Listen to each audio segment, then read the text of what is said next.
এই সকল সমন্বয়কে গরুর মতন পিটাচ্ছে। এইদিকে সেনাপ্রধান সবাইকে গ্রেপ্তার করে ফেলেছে। শেখ হাসিনা আজকের মধ্যেই দেশে ফিরতেছেন জাতিসংঘের মাধ্যমে। ডক্টর ইউনূস আজকেই পদত্যাগ করতেছেন। বিস্তারিত জানতে ভিডিওগুলো সম্পূর্ণ দেখুন। বৈষম্য বিরোধী ছাত্র আন্দোলনের আহ্বায়ক সহ সমন্বয়ক সহ পত্রিকার হেডলাইন 14 জনকে আটক করেছে পুলিশ এবং যৌথ বাহিনী। শেখ হাসিনার নির্বাচনে অংশগ্রহণ করাটা কিংবা আওয়ামী লীগের নির্বাচনে অংশগ্রহণ করাটা পানির মতো স্পষ্ট। তারা চাইলেই করতে পারে, কিন্তু তারা এখন করবে না। নির্বাচন প্রশ্নে বিএনপি, জামাত, এনসিপি ত্রিমুখী দ্বন্দ্ব।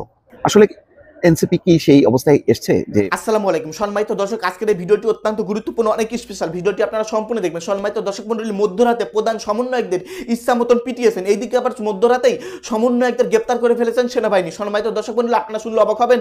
শেখ হাসিনা দেশে ফিরতেছেন, শেখ হাসিনার কপাল খুলে গেছে। সম্মানিত দর্শক মণ্ডলী, জাতিসংঘ থেকে ঘোষণা দিয়েছেন শেখ হাসিনা এখনো বাংলাদেশের প্রধানমন্ত্রী।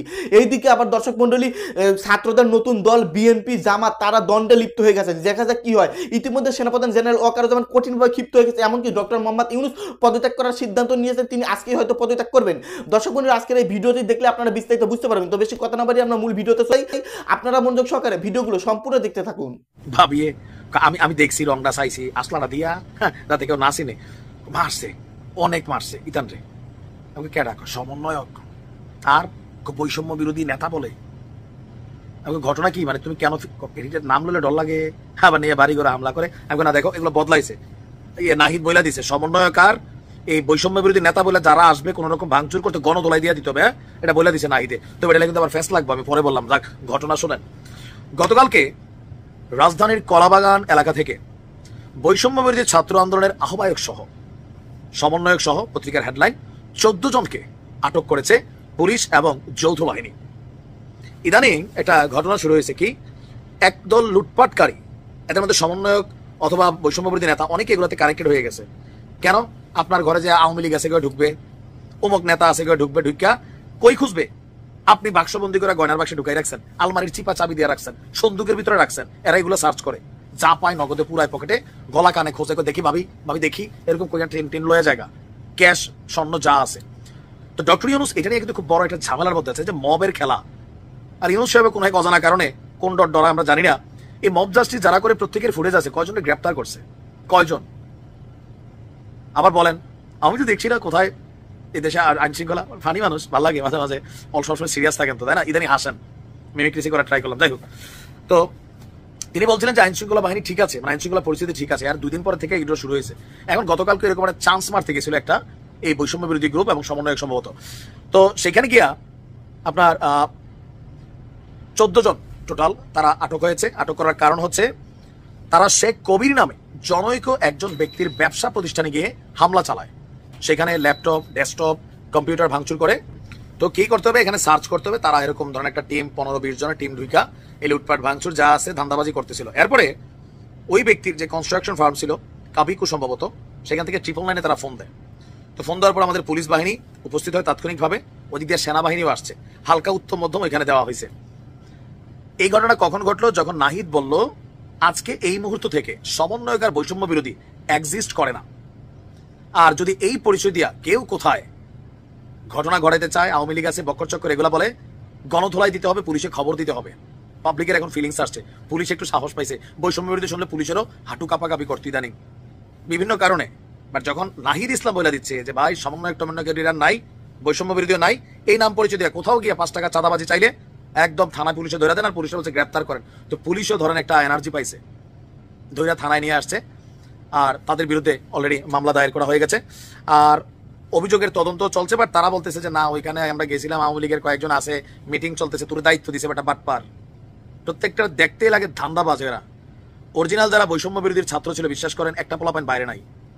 অরিজিনাল যারা 5ই আগস্টের ঘটনা ঘটাইছে, এরা সবাই কলেজে চলে গেছে, পড়াশোনার টেবিলে। বাইরে ঘুরঘুর করে কোনগুলা?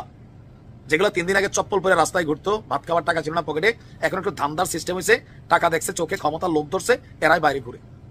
এখানে সেখানে ডাইকা আমার চিনো আমি সমন্বয়ক একদম কিন্তু ফাড়া বলবো, এরকম বলে যায়, ধরেন ভয়টয় দেখায়, সালাম ভাই কিরে কেমন আছিস, হ্যাঁ চা খাওয়া। তো এরকম ফ্রি ট্রি খাওয়া পক্তা একটা গ্রুপ আসছে, এরাই কিন্তু এই ঘটনাগুলো ঘটাচ্ছে। নাহিদের এই সিদ্ধান্তটা খুব যৌক্তিক। দেশে যেই সমন্বয়ক শব্দটা, কারণ তারাও তো সাবেক সমন্বয়ক, এটা বদনাম বানাই ফেলছে, পাবলিকের কাছে অ্যালার্জি বানাই ফেলছে। এই কারণে পোলা বাধ্য হয়ে এই সিদ্ধান্ত নিছে। এখন যারা আছে মাঠে তারা এটা কতটুকু মাইনা নেয়, নাকি বলে আপনি তো গেছেন গা জায়গা মতো, আপনার তো আর ভাই চিন্তা নাই, আমগো হালা যাবো কই, হ্যাঁ এগুলা কইরে তো আমরা খাই। এক গ্রুপ আছে না এখন বিভিন্ন জায়গায় একটা স্ক্রিনশট দিলাম তো। আমাদের বাংলাদেশের অন্তর্বর্তীকালে সরকারের অধীনে নির্বাচন সামনে আসতে যাচ্ছে এবং এই নির্বাচনে আওয়ামী লীগকেও কি অংশগ্রহণ করতে কোনো আইনত বাধা থাকছে না। ডক্টর মোহাম্মদ ইউনূস তিনি বিবিসি দেওয়ার একটা সাক্ষাৎকারে তিনি এই কথাটা বলে যে আওয়ামী লীগ যদি নির্বাচন করতে চায় তাহলে আওয়ামী লীগ নির্বাচনে অংশগ্রহণ করতে পারবে। এখন আমাদের কথা হচ্ছে যে আওয়ামী লীগ কি নির্বাচনে অংশগ্রহণ করবে এই অন্তর্বর্তীকালে সরকারের অধীনে? আমরা এই বিষয়ে কথা বলি। সবার আগে আপনাকে জানতে হবে যে বর্তমান এই অন্তর্বর্তীকালে সরকারের অধীনে যে নির্বাচনটা হতে যাচ্ছে আসলে এই নির্বাচনটা কতটুকু সূক্ষ্ম হবে, কিংবা হঠাৎ করে আপনার বিবিসির দেওয়া সাক্ষাৎকারে আওয়ামী লীগকে কেন আপনার নির্বাচনে মানে অংশগ্রহণ নিতে কোনো আইনত বাধা থাকছে না, কিংবা এটা সম্পূর্ণ আওয়ামী লীগের উপরে ছেড়ে দিচ্ছে এই অন্তর্বর্তীকালে সরকার? তিনি কি নিজের ইচ্ছা মতো ছাড়লো নাকি কারো আপনার চাপে পড়ে তিনি ছাড়লো?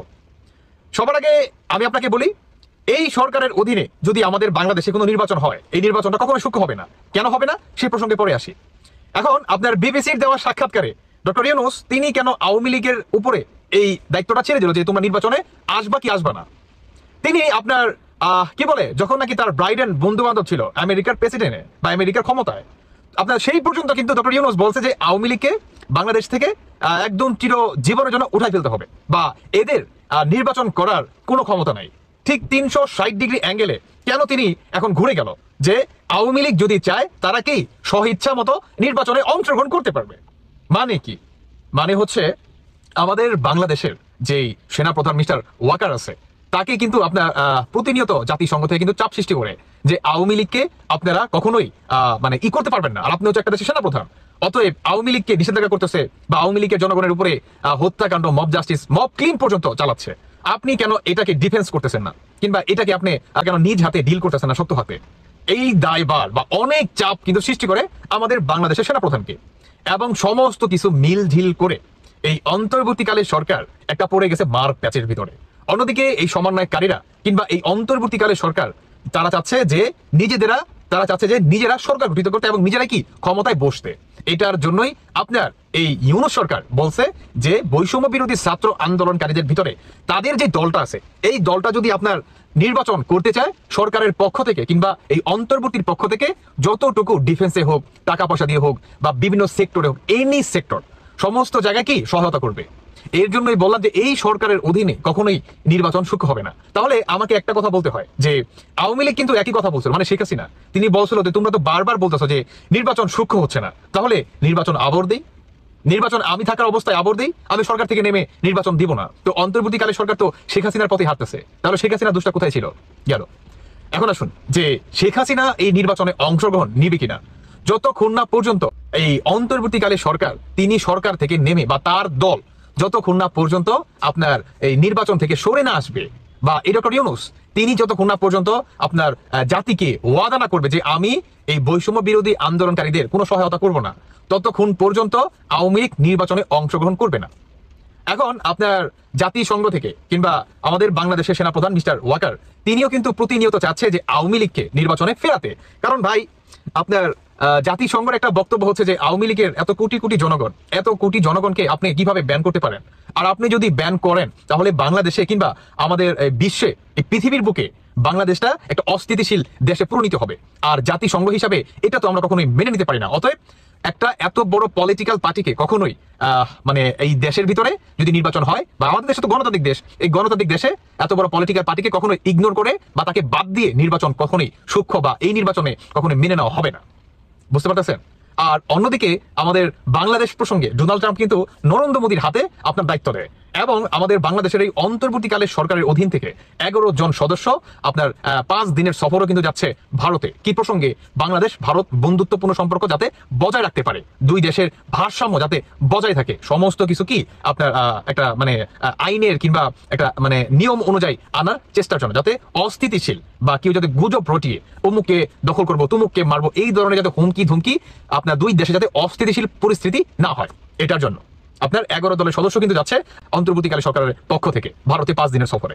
তো সব কিছু মিলিয়ে আপনারা যদি বিবেচনা করেন তাহলে আওয়ামী লীগ যদি বর্তমান চায় তারা নির্বাচনে অংশগ্রহণ করতে পারবে। তবে এখানে একটা রিজন আছে, রিজনটা হচ্ছে আওয়ামী লীগকে নির্বাচনে অংশগ্রহণ আওয়ামী লীগ তখনই করবে যতক্ষণ না পর্যন্ত জাতিসংঘ থেকে এবং বাংলাদেশের সেনাপ্রধান আরো শক্তভাবে বা শক্ত কোনো অবস্থান না নিচ্ছে। আপনারা অনেকেই জানেন এই মার্চের ভিতরে কিন্তু ডোনাল্ড ট্রাম্প আপনার ভারতে আসতেছে। কবে আসতেছে সেটা এখন পর্যন্ত বলে নাই ভারতের গণমাধ্যমগুলো, তবে তারা জানাচ্ছে যে এই মার্চের ভিতরেই আপনার ডোনাল্ড ট্রাম্প আসতেছে এবং তখনই বোঝা যাবে যে আওয়ামী লীগ নির্বাচনে অংশগ্রহণটা কতটুকু করবে। তবে এই মুহূর্তে আওয়ামী লীগ যদি চায় নির্বাচনে অংশগ্রহণ করতে পারে, আইনত কোনো জটিলতা নাই। সমন্বয়ক সার্জিস হাসনাত এরা যতই বলুক ভাই, দেশটা তো এদের বাপদাদা নয়, অতএব এরা তো হচ্ছে কুত্তা মাত্র। দেখবেন আপনি যখন মানে রাস্তা থেকে বের হবেন আপনাকে চিনবে না, তখন এরা ঘেউ ঘেউ করবে। আবার যখন আপনি হাতে একটা মুগুর নেবেন দেখবেন দৌড়ায় পালাবে। তো এরা আপনার যখন নাকি আওয়ামী লীগ পুনরায় বা শেখ হাসিনা যখন নাকি আবার বাংলাদেশে ফিরবে বা শেখ হাসিনাকে যখন নাকি বাংলাদেশে ফেরাবে, তখন দেখবেন এরা ঠিক ওই যে হাতে মুগুর নিব আর এটা দেখবেন মানে কই যে পলাইবো ভাই কোনো দিক নির্দেশনা মনে পাবে না। যাই হোক, আপনার এই মুহূর্তে শেখ হাসিনার নির্বাচনে অংশগ্রহণ করাটা কিংবা আওয়ামী লীগের নির্বাচনে অংশগ্রহণ করাটা পানির মতো স্পষ্ট। তারা চাইলেই করতে পারে, কিন্তু তারা এখন করবে না। আপনার এই মার্চের ভিতরে যখন ডোনাল্ড ট্রাম্প আসবে এবং আপনার একদম 100% ভাবে বা শক্ত একটা আপনার অবস্থান বা ফয়সালা আসবে, তখনই হচ্ছে আওয়ামী লীগ নির্বাচনে অংশগ্রহণ করবে। আদারওয়াইজ এখন পর্যন্ত বলা যাচ্ছে। দর্শক, যুগান্তরের একটা রিপোর্ট, নির্বাচন প্রশ্নে বিএনপি জামাত এনসিপি ত্রিমুখী দ্বন্দ্ব। আসলে এনসিপি কি সেই অবস্থায় এসছে যে তারা দ্বন্দ্বে যাবে? হ্যাঁ, তাদের একটা অবস্থান আছে এবং তাদের এই অবস্থানটাকে বিএনপি একটু ভিন্নভাবে দেখছে। যেমন সেকেন্ড রিপাবলিক, গণপরিষদ নির্বাচন, তারপরে স্থানীয় সরকার নির্বাচন, এই প্রসঙ্গগুলোর সাথে বিএনপির মেলে না। আবার জামাত ইদানিং সন্দেহ প্রকাশ করছে যে সেকেন্ড রিপাবলিক এবং গণপরিষদ নির্বাচন, কিন্তু জামাতের সাথে আবার একটা বিষয় মিল আছে এনসিপি, সেটা হচ্ছে স্থানীয় সরকার নির্বাচন। আবার বিএনপির সাথে অমিল আছে যে ওই স্থানীয় সরকার নির্বাচন বিএনপি এটা মনে করে যে আগে জাতীয় নির্বাচন। তো ফলে নানান ইস্যুতে কিন্তু মতপার্থক্য হচ্ছে এবং মতপার্থক্যটা এমন পর্যায়ে গেছে যে এখানে সবাই ধরে নিচ্ছে যে আগামী যে নির্বাচন সেই নির্বাচন বিএনপি আর যাই হোক না কেন জামাতকে সাথে নেবে না। জামাতকে যদি সাথে নেয় তাহলে আন্তর্জাতিক অঙ্গনে বিএনপিকে মৌলবাদী, জঙ্গিবাদী, মানে একেবারে পুরোপুরি ইসলামী একটি দল হিসেবে চিহ্নিত করা হবে। আর জামাতেরও নানান রকম বক্তব্য আছে, নিজস্ব ক্ষমতা কুক্ষিগত করার একটা প্রবণতা আছে। অনেকে বলেন যে জামাতকে সাথে নিলে বিএনপিরই ক্ষতি হবে।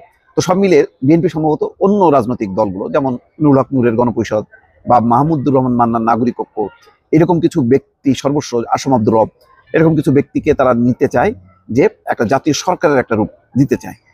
এখন সেই রূপে সেখানে কি জামাত থাকবে কিনা? এখন দেখবেন যে বিএনপি কিন্তু তেমন ভাবে জাতীয় সরকার গঠনের কথা বলে না, যে নির্বাচনের পর তারা জাতীয় সরকার করবে এটা কিন্তু তেমন মানে জোরালোভাবে সামনে আসছে না, তাদের বক্তব্য বিবৃতিতে নেই। কিন্তু বোঝা যায় যে তারা একটা হয়তো সর্বদলীয় একটা সরকার করার চেষ্টা করবে, তার মধ্যে জামাত অপোজিশনে থাকবে, এটা সত্য। এখন এনসিপি জাতীয় নাগরিক পার্টির সাথে কার যে সমঝোতা হবে এটা পরিষ্কার না। এনসিপি তারা মনে করে যে তরুণদের হয়তো আবার একটা জোয়ার উঠবে, সেই জোয়ারে তারা হয়তো এমন অবস্থা তৈরি হবে যে তারা নিজেরাই জিততে পারবে। যদি সেটা না হয় তাহলে তারা কার সাথে মিলে যাবে? তারা কি বিএনপির সঙ্গে যাবে নাকি তারা জামাতের সঙ্গে যাবে? বিএনপির সাথে কিছু কিছু ক্ষেত্রে তাদের মিল আছে, তারা মধ্যপন্থী দল বলছে, গণতান্ত্রিক দল আছে, সেই হিসাবে আবার মিল আছে। আবার অমিল আছে হলো ওই যে সংবিধানের আমূল পরিবর্তন, সেকেন্ড রিপাবলিক, গণপরিষদ নির্বাচন, এইসব প্রশ্নে তাদের সঙ্গে মিল নেই। আর জামাতের সঙ্গে মিল আছে হচ্ছে স্থানীয় সরকার নির্বাচন। যেমন জামাত মনে করে স্থানীয় সরকার নির্বাচন হওয়া উচিত, কেননা যেহেতু ডিসেম্বর পর্যন্ত যদি ধরা হয় বা ডিসেম্বরের পরেও নির্বাচন চলে যায় তাহলে এর মধ্যে মানুষের অনেক রকম সমস্যা তারা ফেস করছে। সুতরাং স্থানীয় নির্বাচন দিয়ে একটা টেস্ট কেসের মতন হবে, যেটা দিয়ে পরে জাতীয় নির্বাচন। তো সেই ইস্যুতে কি জাতীয় নাগরিক পার্টি তারা কি সমঝোতায় যাবে? জামাতের সঙ্গে সমঝোতায় গেলে জাতীয় নাগরিক পার্টির অস্তিত্ব কি থাকবে? তাদের যে আলাদা যে একটা বৈশিষ্ট্য বা তাদের বলা হচ্ছে যে তাদের একটা এমন একটি অবয়ব যে তারা কোনো ধর্মীয় সংগঠন না, তারা মধ্যপন্থা গণতান্ত্রিক দল। তো সেটা বজায় রাখতে গেলে আবার যদি জামাতের সাথে ঐক্য করে তাহলেও সমস্যা। তো সব মিলায় কিন্তু তিনটা দলের তিনমুখী একটি অবস্থান, সেই কারণেই যুগান্তরের এই রিপোর্টটি। তবে জাতীয় নাগরিক পার্টিকে বুঝতে আরো কিছুদিন সময় লাগবে যে তাদের গতিপথ কোন দিকে যায়, তারা কেন নির্বাচনটা পেছানোর জন্য বারবার বলছে, এই বিষয়গুলি একটু বোঝার জন্য হয়তো আরো কিছুদিন সময় লাগবে। এবং শেষ পর্যন্ত কি সত্যি সত্যি তারা প্রতিদ্বন্দ্বী হয়ে উঠতে পারবে বিএনপির বিরুদ্ধে, বিএনপির বিপরীতে?